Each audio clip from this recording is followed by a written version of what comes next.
History cannot be confined, and therefore is not confined to endeavoring to relate accurately what happened. It must, and hence often does, deal with what might have happened, if certain things had occurred or not occurred. Besides, doing this is enjoyable for the writer of history, and, evidently, for the reader of it also. In order to provide a logical flow and explore the connections among these blunders, I will examine them generally in chronological order. Those interested in more detail about each example will find sources for further exploration in my notes and bibliography. 1. Cotton. Confederates misplay the cotton card. Who blundered? Jefferson Davis and the Confederate leadership. How? The Confederacy failed to sell large stockpiles of cotton to Britain and France before the Union blockade became effective. Consequences. The Confederacy lost billions in potential cotton sales that would have resulted in huge credits in Europe for purchases of arms, medicines, vessels, and other critical supplies. Instead, most Southern cotton was destroyed or sold to Northern speculators. Overconfidence in their economic leverage caused Confederate leaders to misplay what might have been a trump card: their dominance in 1860 to 1861 of the world's cotton market. They believed that King Cotton was certain to win them the support of Great Britain. They could cite David Christie's influential 1855 book, Cotton is King, to support that belief.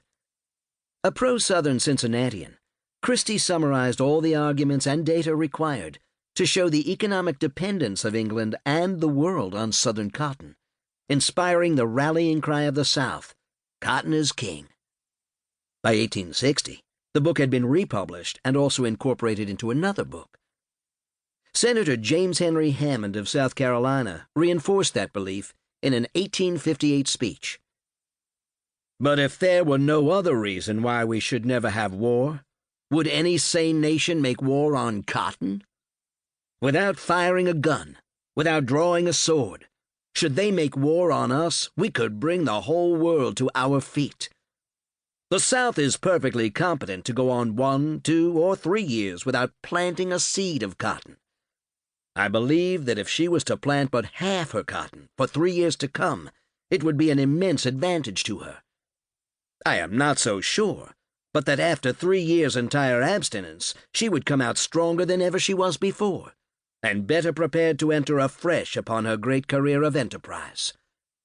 What would happen if no cotton was furnished for 3 years? I will not stop to depict what every one can imagine, but this is certain. England would topple headlong and carry the whole civilized world with her, save the South. No. You dare not make war on cotton. No power on earth dares to make war upon it. Cotton is king." Senator Hammond's assertion encapsulated the Confederate confidence that cotton was to be their salvation. Frank L. Owsley, the master of Southern cotton historians, summarized the Confederacy's broad cotton diplomacy plans. The diplomatic efforts of the Confederacy were directed primarily toward obtaining European intervention in the war. The form of intervention sought differed with the exigencies of the situation. At times, the Confederate agents sought European repudiation of the blockade. At other times, they sought friendly mediation. Always, they sought the recognition of the independence of the Confederacy. Any form of intervention, whether the repudiation of the blockade, mediation, or recognition, would, they believed, end in independence.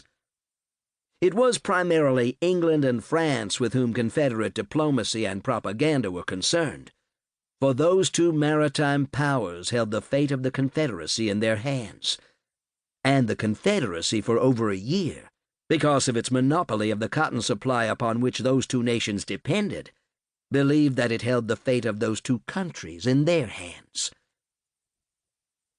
By 1860, the South was exporting 2/3 of the world's supply of white gold.